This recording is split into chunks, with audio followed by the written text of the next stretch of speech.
Cara, bora pra mais um vídeo, tá? Hoje eu vou falar especificamente sobre o SP500 de novo, né? SPX. E o que eu quero dizer? O mercado, ele sobe muito, né? A gente tem subidas grandiosas no mercado, né? O mercado sobe,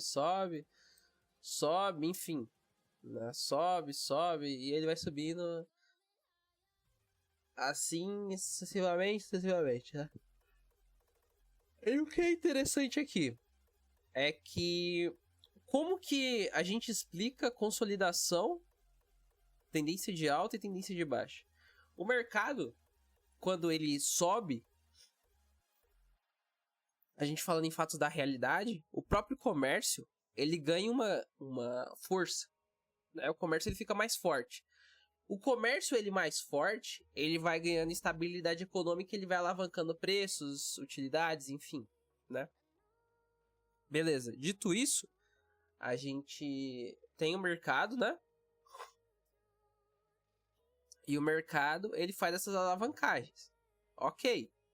Entendível, né? E o que dá pra se entender disso? Dá pra se entender o seguinte. Quando a gente tem um mercado que subiu muito, a gente vai ter uma consolidação ali. Muitas vezes. Por quê? Por que a consolidação? Simplesmente porque depois da consolidação, né? A gente tem a consolidação, beleza? A gente vai ter a consolidação. E dentro dessa consolidação, a gente teve a alavancagem econômica, né? A gente teve a alavancagem econômica dentro dessa consolidação.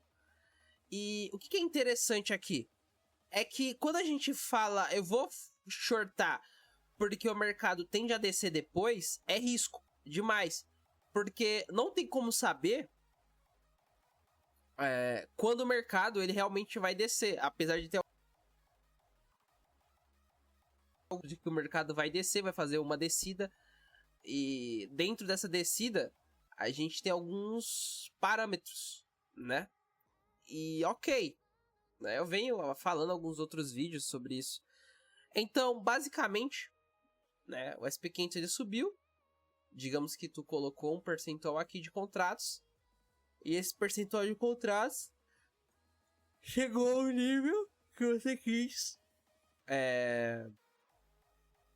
Que você quis comprar. Comprou esse percentual de contratos, né? E depois de comprar esse percentual de contratos, você deixa ele subindo, né?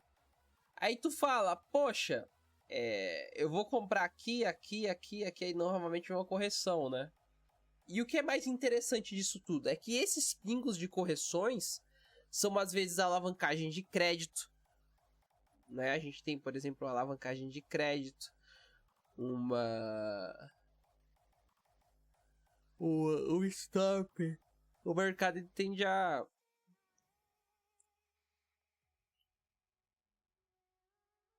dar esse pause, né? Digamos assim.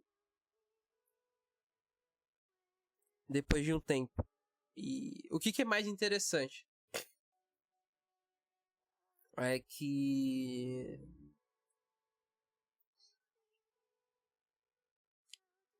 quando a gente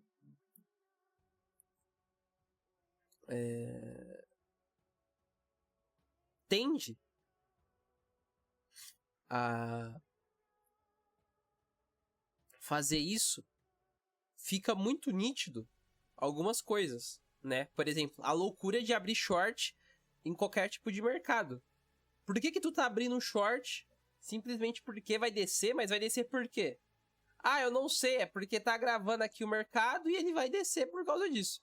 Ok, né? Só que pra subida não tem limite, cara. Normalmente pra descida tem, né? Você não vai ver o SP500 descendo novamente pra um 2.347, tá? Em época de pandemia, você não vai ver isso. Também você não vai ver isso aqui. Muito difícil. Mas a gente pode buscar uns 10 mil, por exemplo. Né? Dependendo do que o mercado fazer aqui. Tá? E esses pontos é fruto de, por exemplo, a empresa tá subindo. Né? Digamos que a gente tem uma empresa que subiu, que se consolidou e que está vendendo. Ela tende a produzir lucros, crédito e vira essa bola de neve econômica que acaba acarretando no mercado. Então o que eu quero dizer é isso. A consolidação por um motivo, a subida por um motivo, a short por um motivo. Entendeu? E é importante entender esses conceitos para tu se planejar e entender mais um pouco sobre o mercado. Entender oportunidades, entender erros, entender todo esse conjunto que vai te fazer melhorar, não como trader, né? Mas como investidor, pessoa, empreendedor e outros derivativos, tá bom? Então é isso. Eu vou abrir um short aqui porque o mercado... Mas ao mesmo tempo, eu tenho empresas consolidadas, empresas produzindo lucro, crédito, alavancagem e outra infinidade de conjunto. Então é muito arriscado. Pode produzir lucro, mas é muito arriscado. Até tem um negócio, né? Quando tu abre short, tu não consegue ganhar nem dividendos do mercado. É ao contrário de quando tu abre long, né? Que é para justamente produzir mais alavancagem. E assim a gente tem esses parâmetros que são conjuntos de... que são conjuntos de oportunidade, conjuntos, enfim, infinidade de coisas, tá? Mas o importante é entender isso. Consolidação significa uma coisa, o mercado não tende a espantar aqui ou ali, entendeu? É isso. Até o próximo vídeo e adeus.